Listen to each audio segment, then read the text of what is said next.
Assalamualaikum warahmatullahi wabarakatuh.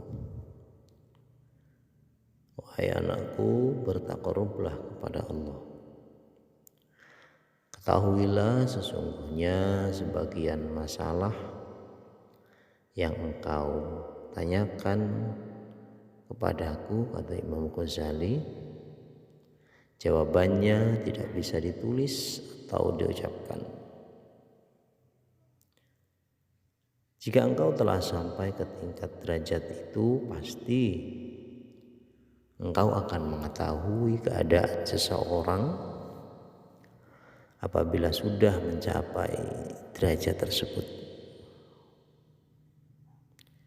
Jika engkau tidak mengerti, tetap tidak mengerti, maka mengetahui hal tersebut termasuk perkara yang mustahil. Sebab ini berkaitan dengan rasa. Apa saja yang berkaitan dengan rasa tidak akan bisa digambarkan dan disifati dengan ucapan. Seperti manisnya madu dan pahitnya jadam. Hal itu tidak bisa diketahui kecuali dengan dirasakan. Hal ini seperti halnya kisah orang impotensi yang berkirim surat kepada temannya yang sudah beristri. Saat ia ingin mendapatkan cerita mengenai nikmatnya bersetubuh, temannya pun menjawab dalam surat balasannya, "Wahai fulan, aku sekarang baru mengetahui kalau dirimu benar-benar orang yang impoten. Bahkan tidak hanya itu, di samping kamu impoten, juga bodoh. Sebab kenikmatan bersetubuh termasuk bagian dari rasa yang tidak bisa digambarkan dan diceritakan, kecuali harus dirasakan. Jika kamu bisa bersetubuh, pasti kamu akan mengerti nikmatnya bersetubuh. Oleh karena itu, selama kamu tidak bisa bersetubuh, selama itu pula kamu tidak bisa mengerti nikmatnya bersetubuh. Sebab kenikmatan bersetubuh tidak bisa digambarkan dalam bentuk ucapan atau tulisan. Wahai anakku, sebagian masalah yang engkau hadapi itu sama halnya dengan masalah orang yang menanyakan rasa nikmatnya bersetubuh. Adapun sebagian yang lain sudah aku terangkan dalam kitab Ihya Ulumuddin dan kitab-kitab lainnya. Namun di sini akan kujelaskan sebagian dengan hanya memberi isyarah saja. Aku pernah mengatakan ada 4 hal yang harus dilakukan oleh orang yang menempuh jalan kedekatan atau bertaqarrub kepada Allah, yaitu yang pertama, punya keyakinan yang benar dan jauh dari unsur bid'ah.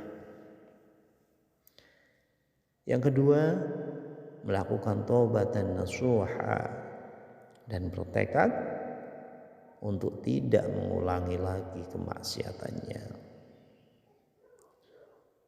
Yang ketiga, minta keridhaan orang yang pernah menjadi musuhnya, termasuk hal-hal yang menyangkut masalah hak adami, sehingga Tidak ada seorang pun yang berurusan dengannya dalam masalah hak Adam. Dan yang nomor 4, belajar ilmu agama supaya bisa menjalankan perintah Allah dengan benar. Kemudian mempelajari ilmu-ilmu yang bisa menyelamatkan dirinya. Wahai anakku, diceritakan bahwa Imam Asyibli pernah belajar kepada 400 guru. Kemudian ia berkata, aku telah membaca 4000 hadis. Lantas aku memilih satu hadis untuk kuamalkan. Sedangkan hadis-hadis yang lain kutinggalkan. Setelah kupikir satu hadis yang kuambil tersebut sudah cukup untuk menyelamatkan diriku. Di samping itu, ilmu-ilmu ulama dahulu dan yang akan datang semuanya sudah terkandung dalam hadis tersebut.